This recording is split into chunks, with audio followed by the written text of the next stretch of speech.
Halo Petals, jumpa lagi dengan Sike dan hari ini kita akan belajar bersama cara membuat karakter dengan penggunaan metode game metafor. Apakah game metafor itu? Nah, nanti kita akan lihat ya. Game metafor ini dibuat oleh Psike dan semoga Psike berharap ini akan membantu untuk membuat karakter. Oke, jadi apakah game metafor itu? Game metafor itu adalah di mana karakter itu disusun oleh suatu zat-zat atau nilai-nilai dan melalui berbagai proses, misalnya pendewasaan, pemikiran, tekanan, itu terkristalisasi menjadi suatu permata. Setiap permata yang berbeda akan memiliki perbedaan zat dan ini akan menambah keragaman karakter. Nah, untuk metode game metafor ini terdiri dari berbagai metode. Metode pertama adalah perbedaan safir dan ruby. Nah, safir dan ruby ini sebenarnya kalau misalnya kita lihat secara mikroskop dan juga dari zat kimianya sebenarnya ada zat kimia yang sama, yaitu aluminium oxide. Namun mereka memiliki warna berbeda karena elemen trace. Jadi seperti safir dan ruby, berbagai nilai yang kita harus pilih untuk semacam-macam karakter antara dua kebaikan itu sebenarnya awalnya terlihat berbeda sampai leluhur kita menamai safir dengan warna biru dan ruby dengan warna merah. Tapi, jika kita lihat lebih dalam lagi, mungkin sebenarnya zat kimia yang ada itu adalah sama dengan perbedaan sedikit bahwa trace element. Jadi seperti itu. Nah, ini adalah yang bisa kumpulkan safir atau ruby. Perlu diingat, ini tidak semua kolom di safir itu berarti ini berarti kamu adalah safir, atau kalau misalnya kamu kanan, kamu ruby. Tidak, kita hanya memainkan kita memilih safir atau kita memilih ruby. Kalaupun ditukar juga tidak apa-apa. Yang penting adalah kita harus memilih antara dua kebaikan ini untuk karakter-karakter kita. Misalnya, Psike akan memilih kejujuran daripada kedamaian. Seperti itu. Nah, apa yang akan terjadi setelah kita memilih itu? Kita bisa membuat karakter ini lebih lanjut lagi dengan metode ini. Nah, ini sebenarnya The Happy Prince itu ceritanya bukan bersama dengan BoJack Horseman di mana rose colored glass ya. Kan dia cuma kebetulan mempunyai mata safir saja. Tapi kalau kita misalnya lihat dari BoJack Horseman, when you look at someone through rose colored glass, all the red flags just look like flags. Jadi rose colored glasses. Nah, bagaimana jika tadi nilai-nilai yang kita sudah tempuh tadi atau kita sudah pilih tadi itu karakternya itu hanya melihat dari sisi itu saja. Jadi terkesannya itu mereka misalnya si burung hantu hanya melihat dari sisi ruby, si prince hanya melihat dari sisi safir. Nah, misalkan tadi Psike sudah memilih kejujuran daripada kedamaian. Nah, itu berarti bagaimana sebagai karakter itu akan memilih kejujuran dan daripada kedamaian, dan juga kejujuran ini itu menjadi kebenaran yang tidak lengkap tapi dipegang kuat dan dapat menjatuhkan karakter.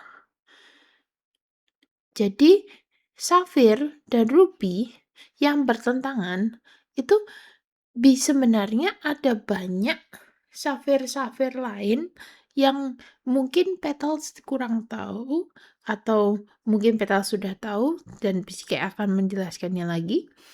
Jadi safir itu ada banyak warnanya. Salah satu contohnya adalah warna pink, yang merupakan kromium yang lebih rendah daripada merah, warna warna kuning, warna hijau yang merupakan campuran antara biru dan kuning, warna oranye, yang merupakan campuran merah dan kuning, dan warna ungu yang merupakan campuran merah dan biru. Jadi, warna-warna ini tuh bisa mengakibatkan berbagai macam sisi yang dilihat. Jadi misalnya seperti ini.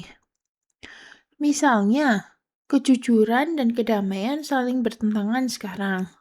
Nah, kita akan terlihat untuk melihat dari dua sisi saja. Dan kita akan menganggap, oh seperti inilah kebenaran itu hanya dari dua sisi. Tapi jika kita mempunyai yang lain, kita akan bisa melihat, wah kebenaran itu sebenarnya bentuknya seperti apa sih, faktanya yang akurat seperti apa, gitu. Nah, apa-apa saja yang bisa mendukung kejujuran dan kedamaian itu kita lanjutkan. Misalnya, kejujuran dan kedamaian. Nah, itu kita juga harus melihat perubahan, karena kejujuran dan kedamaian belum tentu mau berubah. Belum tentu mereka mau berubah untuk mencapai sesuatu yang lebih baik. Kita juga harus lihat pertahanan, karena butuh pertahanan agar bisa tetap jujur dan butuh pertahanan untuk bisa tetap damai. Nah, terus kita harus melihat akurasi, karena jujur itu artinya kan mengeluarkan sesuai yang diketahui, tapi belum tentu itu akurat dengan fakta. Kita juga harus melihat reputasi atau integritas, karena siapa yang jujur dan siapa yang mengatakan aku ingin damai pun itu penting sekali dan mempengaruhi dalam cerita itu. Terus waktu itu juga penting, karena jujur dan damai pada waktu yang tepat itulah yang harus kita cari. Karena kalau kita tidak pada waktu yang tepat, bisa jadi masalahnya malah tambah runyam. Jadi kita bisa lihat safir-safir lain yang mendukung kejujuran dan kedamaian. Nah, selain itu juga ada, ya ini Psike akan bicara sebentar tentang diamond, tentang safir dan ruby. Jadi tidak semua kadar ini sebenarnya menarik sekali sebenarnya. Jadi pink itu atau warna merah jambu itu adalah kadar yang lebih turun daripada merah. Biru itu adalah campuran Fe2+ dan Ti4+. Kalau pink itu kromium Cr13. Ini dari sumber yang ini berasal dari sumber yang Psike cari, jadi belum tentu akurat, tapi kira-kira seperti ini. Nah, untuk warna hijau adalah Fe3+ dan Ti4+.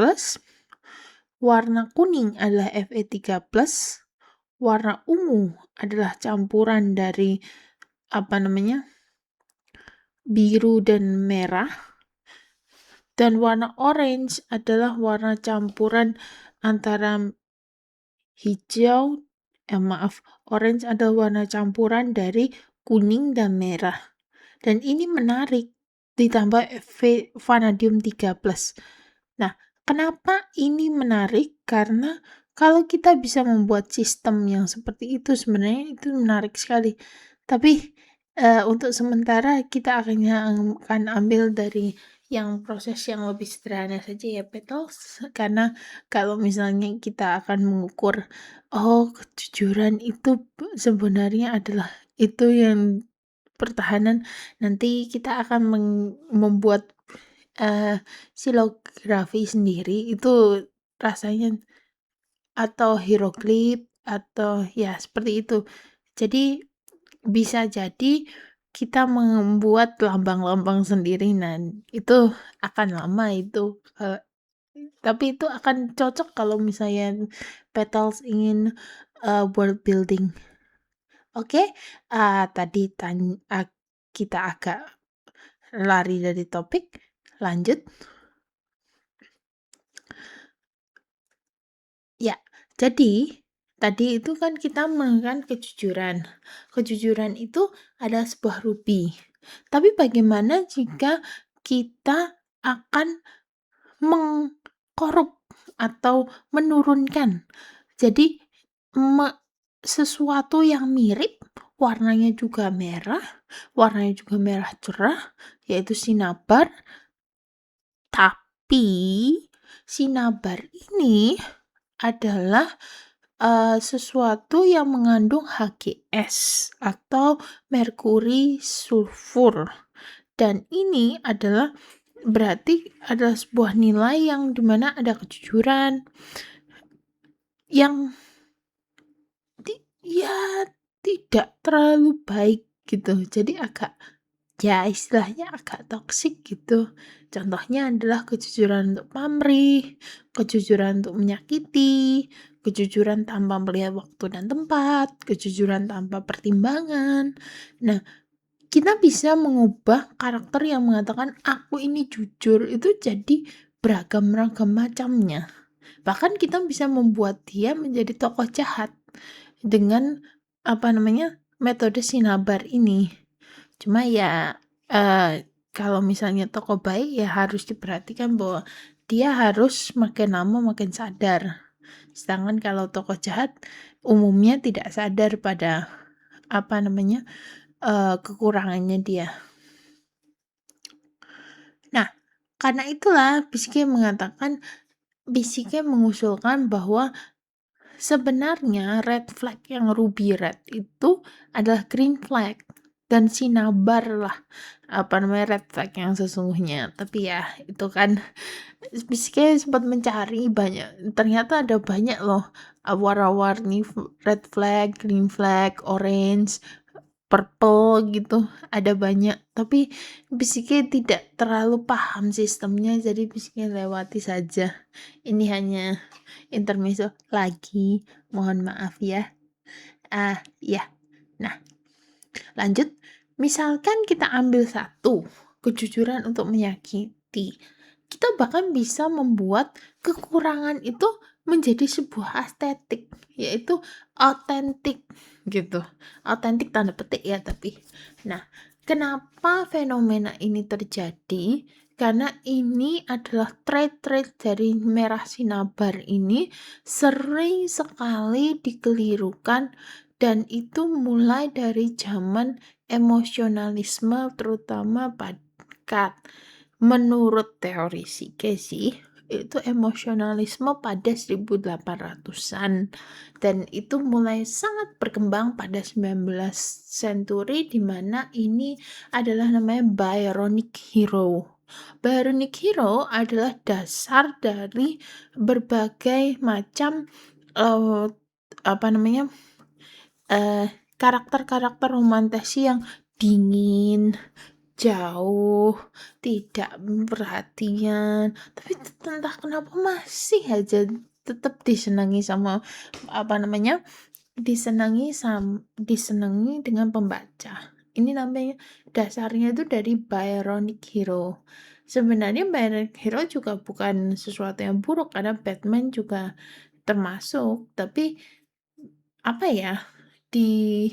terutama Psike kan sebagai pengarang yang sangat ingin menulis romantasi atau romance fantasy. Ya, ini sudah terlalu sering gitu dan Psike sudah melihat berbagai macam referensi dan banyak sekali karakter-karakter love interest itu biasanya seperti Byronic hero dan ya Psike merasa kita harus atau minimal Psike sih harus mencoba untuk mengimprove atau membuat itu lagi.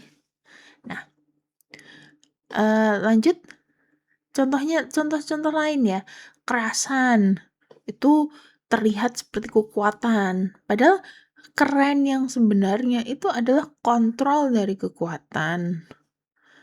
Terus, nah itu ambigu moral, artinya berarti dalam, padahal kecerdasan kompleks, kedalaman, ketenangan, itu berasal dari memilih moral.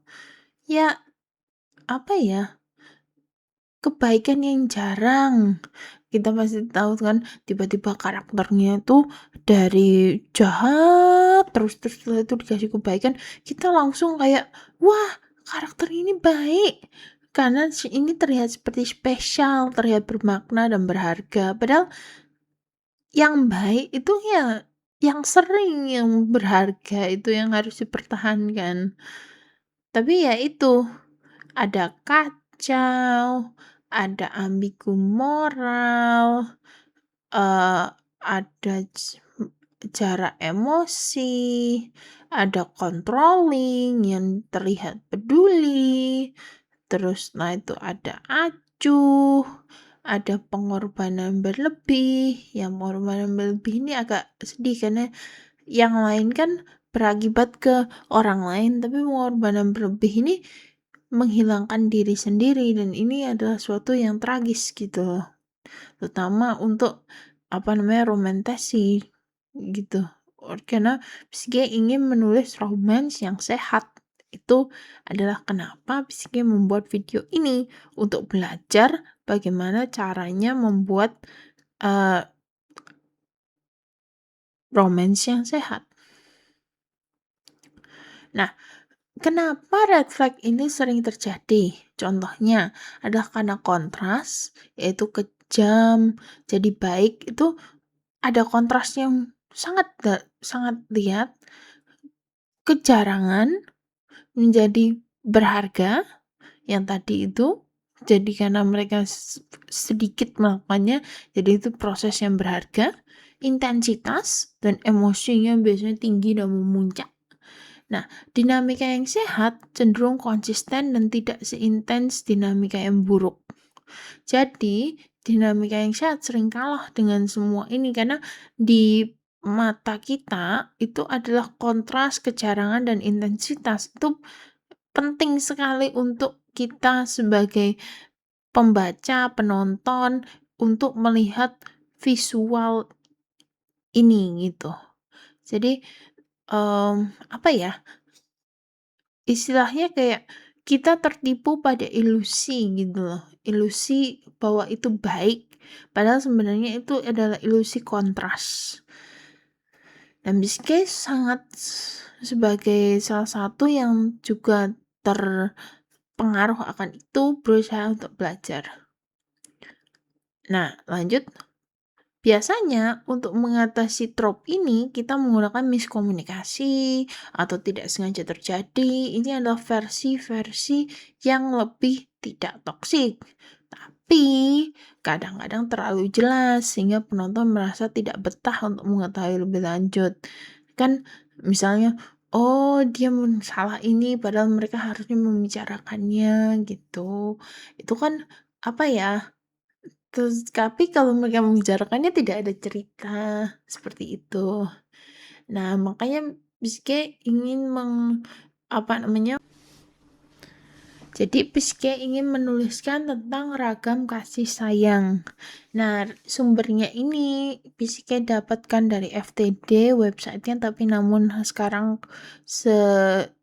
di masa recording ini Psike tidak mampu untuk mengakses lagi, jadi Psike hanya menggunakan gambar yang ada. Terus selain itu juga housebeautiful.com yang sebenarnya bercerita tentang toko bunga. Jadi housebeautiful.com ini adalah toko bunga yang menceritakan tentang berbagai macam makna dari bunga-bunga itu. Nah, Psike menggabungkan keduanya dan mengatakan bahwa jadi begini, Cinnabar flag atau red flag yang sebenarnya itu adalah cinta namanya mania, yaitu cinta yang obsesif di dalam kasih sayang menurut teologi atau teori dari Yunani. Sementara kita sendiri bisa membuat berbagai macam cinta lain. Contohnya pragma. Pragma itu cintanya lebih efisien, lebih loyal. Nah, cocok dengan marun atau warna-warna yang sangat deep, merah merah yang merah anggur seperti itu. Nah, itu adalah cinta pragma, di mana cinta ini mengutamakan loyalty dan devosi. Sementara cinta eros itu adalah cinta yang kita biasanya lihat menggebu-gebu, intens, dan mudah sekali menjadi mania. Karena itu eros itu sebenarnya adalah warna merah yang sangat cerah. Merah ya, kalau kamu memikirkan warna merah itu seperti apa, itu pasti eros. Begitu. Dan ini adalah staple sekaligus yang sering sekali bersalah. Terus ludus itu warnanya pink, tapi pink yang agak deep atau agak tua.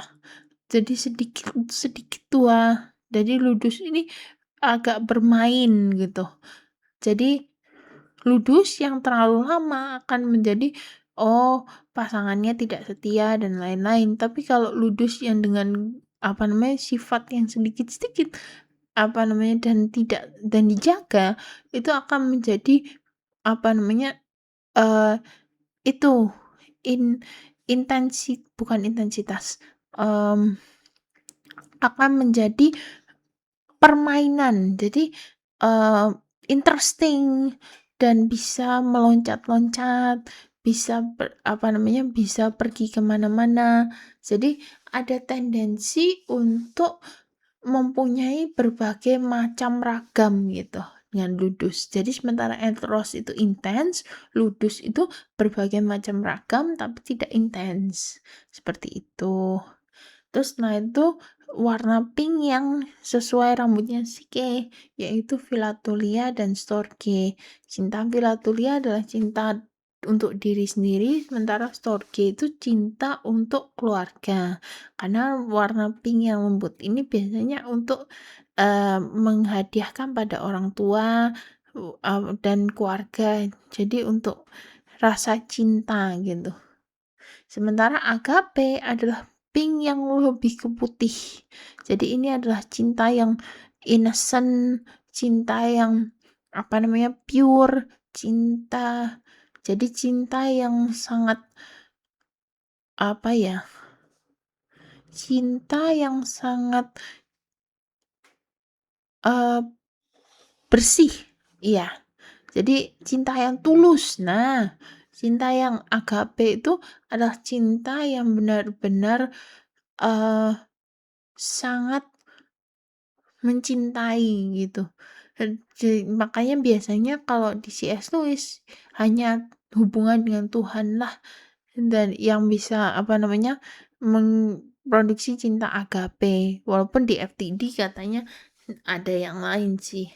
Tapi kalau dari pemahamannya C.S. Lewis, cinta eros itu untuk pasangan, dia tidak membahas pragma maupun ludus, cinta ataupun philathulia, cinta storge untuk keluarga, dan terutama sesuatu yang akan hadir, itu Psyche membaca dari The Four Loves by C.S. Lewis. Jadi ini adalah buku yang ditulis C.S. Lewis tentang eros, storge, agape, dan philia. Nah, storge ini di katanya C.S. Lewis adalah cinta yang sangat mengenal gitu, karena sudah lama. Bahkan pasangan yang eros pun nanti akan mencintai secara storge karena kefamiliaran gitu. Jadi familiar, cinta yang sesuai kebiasaan seperti itu. Jadi ada tradisi dan ada keterikatan seperti itu. Nah, sementara Filia ini kalau di House Beautiful sebenarnya ada dua. Satu Filia yang warnanya orange coral atau peach coral dan Filia yang warnanya kuning. Kenapa? Karena Filia ini adalah teman. Kalau C.S. Lewis menyambangkannya bahwa mereka itu melihat di poin yang sama. Tapi kalau mereka sama-sama melihat sesuatu itu dengan poin yang sama. Sementara Eros kan saling melihat satu sama lain. Itu teori yang sih. Tapi kalau Filia itu mereka melihat suatu objek yang sama. Filia yang warna orange coral peach itu lebih ke arah profesional, jadi seperti teman bekerja. Sementara Filia yang kuning itu lebih ke persahabatan. Cuma Filia yang kuning itu mungkin ada rasa kecemburuan, tapi kalau Bisque sih menanggapnya bersaing, jadi seperti rival gitu, bersaing untuk saling misalnya di permainan, oh aku lebih bisa ini, dan temanmu akan merasa, oh aku harus menyaingi dia gitu, dan kalian akhirnya sama-sama mendorong satu sama lain untuk maju gitu. Dan entah kenapa itu agak mirip sebenarnya dia hubungan kerja, cuma entah kenapa ya seperti itulah. Jadi agak ada rumitnya, tapi ya itu. Di ragam kasih sayang itu kita bisa melihat bahwa ada banyak yang belum dieksplor di romantasi atau romance fantasy dengan berbagai macam ragam kasih sayang ini dibandingkan dengan Mania satu-satunya. Baik, sekian dari Bisike. Bisike mengucapkan terima kasih untuk yang sudah mendengar ini, dan semoga ini akan bermanfaat. Semoga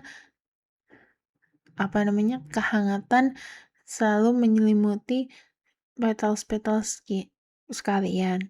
Terima kasih.